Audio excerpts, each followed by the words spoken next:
Ok, pessoal, vamos então ao último passo desse capítulo. Vamos rever o conceito de domínio. Vamos supor que vocês tenham uma transformação, né? Um conjunto que tem vários elementos e o conjunto de destino que também tem vários elementos, né? E você tem uma função que transforma os elementos do primeiro conjunto nos elementos do segundo. Então, o domínio são todos os elementos do conjunto de origem. E a imagem, que nós definimos como imagem, nós temos aqui os elementos do conjunto de destino, né? Aqui é o conjunto A e aqui é o conjunto B, né? A e B, né? Todos os elementos que recebem flechinhas no conjunto B são a imagem. Observem que muitas vezes o B é um conjunto grande e nem todos os elementos de B têm necessariamente que receber uma flechinha, ok? Então temos aqui os conceitos de domínio e imagem. Aqui nós vamos nos concentrar mais no conceito de domínio, ok? Em um capítulo posterior vamos falar mais sobre a imagem. Aqui nós temos um exemplo para ilustrar esse conceito. Nós temos aqui dois conjuntos A e B e uma transformação de A em B. Essa transformação transforma os elementos de A nesses elementos em B. Então eu gostaria agora que vocês me dissessem, parem o vídeo, né, e me digam qual é o domínio e qual é a imagem dessa função. Pare o vídeo e façam isso agora.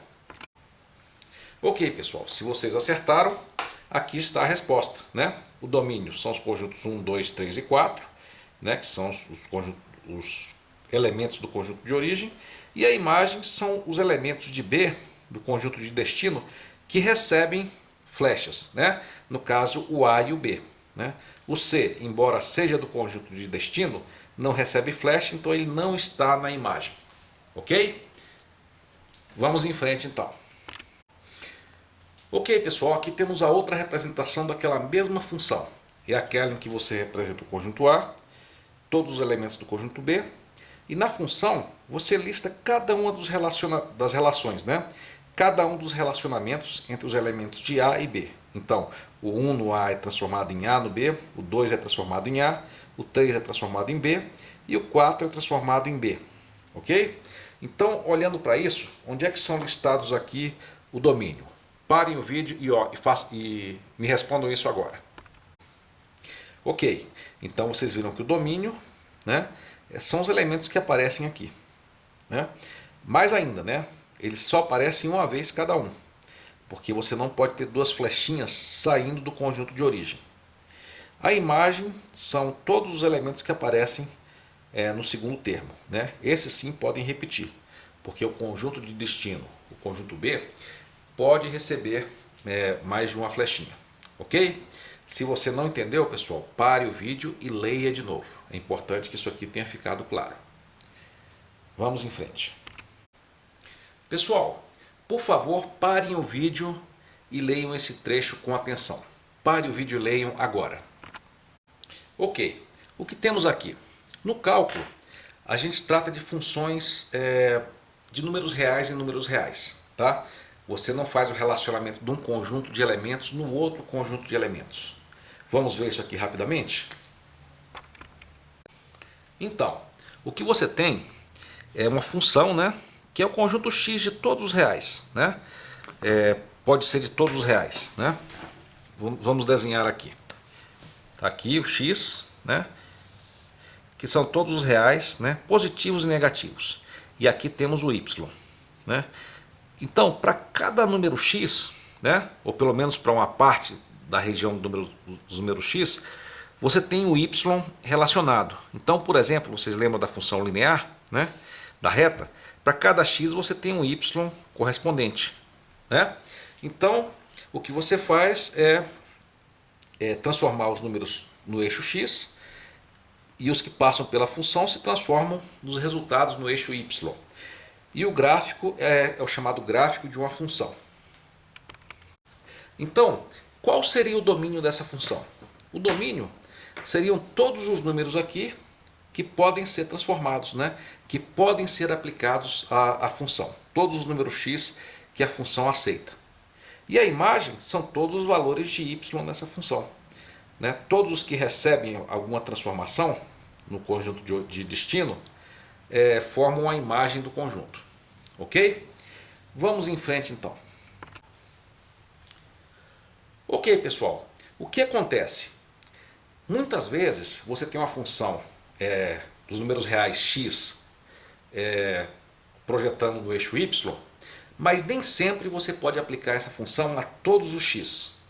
Nem sempre, nós vamos ver isso agora. Então, em geral, quando você vai achar o domínio, você tem que achar o que não se pode fazer, né?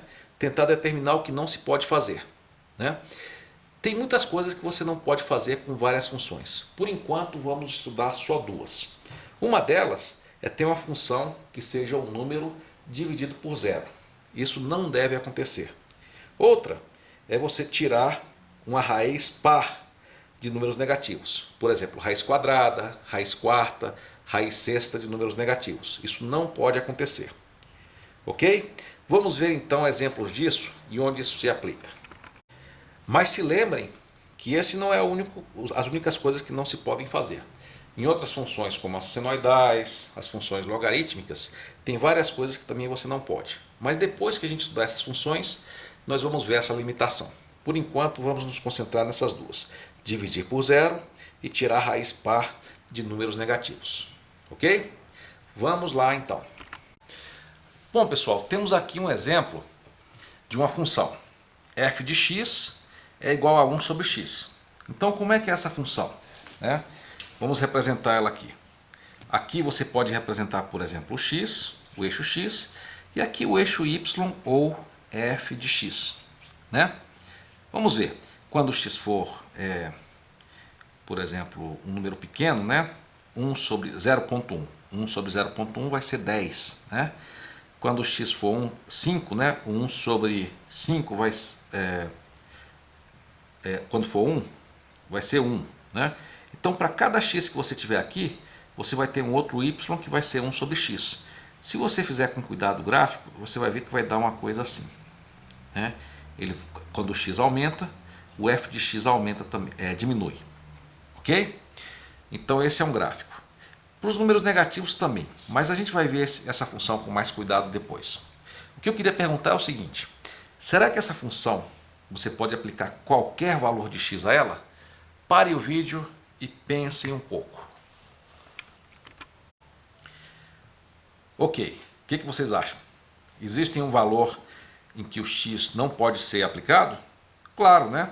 Ele não vale para x igual a zero, né? O x igual a zero, você não pode dividir o x por um número zero, né? O resultado seria, digamos, infinito, mas infinito na verdade é uma abstração, né? De fato é um número que não existe. Então, a função inclui qualquer x, né? Menos o número zero, né? Pode ser até um número muito pequeno, como 0,000001, né?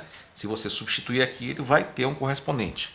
Mas o zero não serve. Então, qual é o domínio dessa função? Pense um pouco.